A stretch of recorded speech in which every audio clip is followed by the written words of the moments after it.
Hi guys! For today's video, magluluto ako ngayon ng chicken feet. So, ipapakita ko sa inyo how I cook chicken feet. So, malinis na ito guys. And, nagpapakulo ako ngayon ng tubig guys. Nilagyan ko ng lemongrass. Ang lemongrass ay maraming benefits yan. So, pwede nyo siyang pwedeng pakuluan saglit. Pwede ring bubuhusan mo lang siya. Yung chicken feet ng mainit na tubig para hindi sticky yung chicken feet. So, yun ang ginagawa ko. Wait ko lang na kumulo yan para mas lumabas pa yung flavor ng lemongrass. Ayan, kumukulo na.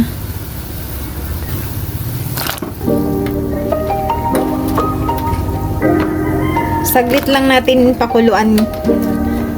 Iba-blanch lang.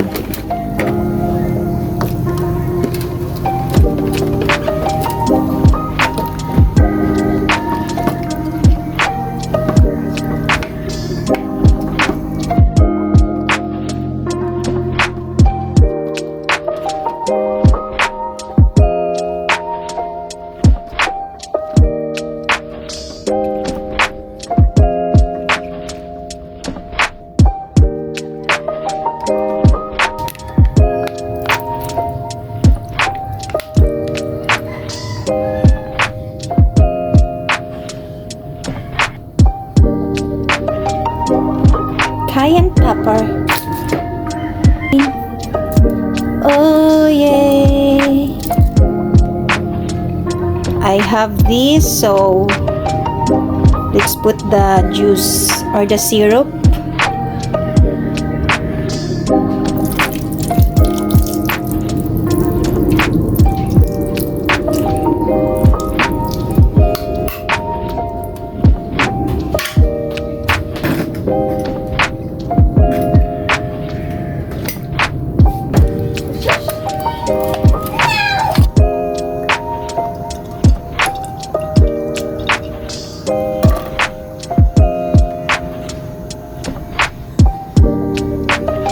Paman, init eh. Diyan mo na.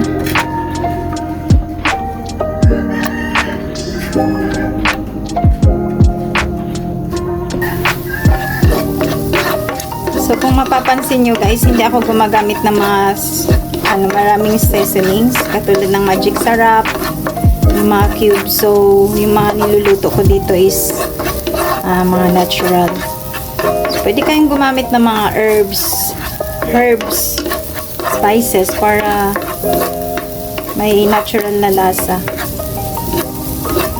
Lahat ng mga nabibili natin ngayon sa mga karinderya,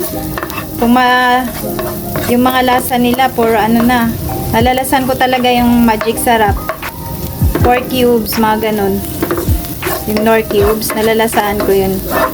So, hindi nyo lang napapansin na sobrang alat na ng kinakain natin. Yung mga goto. Yun yung mga food na quiet salty. Kunting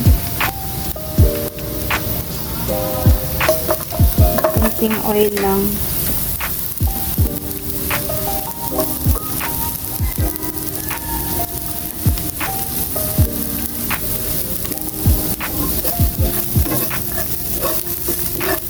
Pwede naman tayo gumamit ng water sa pag-saute ng mga spice.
oregano.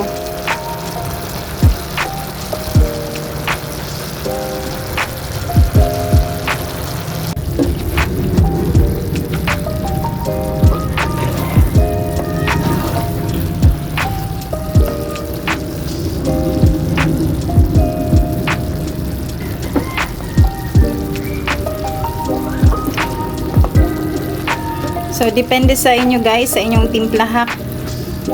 Ayoko talaga ng maalat. Maalat na nga to sa akin eh.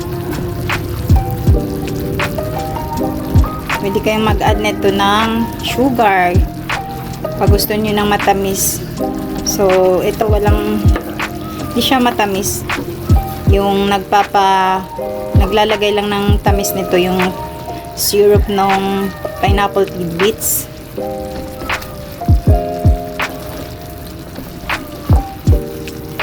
And pwede kayong mag-add pa ng oyster sauce.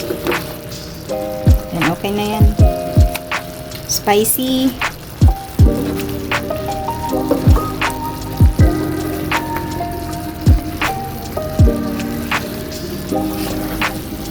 Pwede kayong maglagay pala ng soda.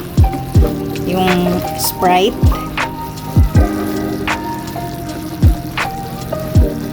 Alternative ng pineapple. Yun, masarap din yung soda. Yan, ready na, kainan na.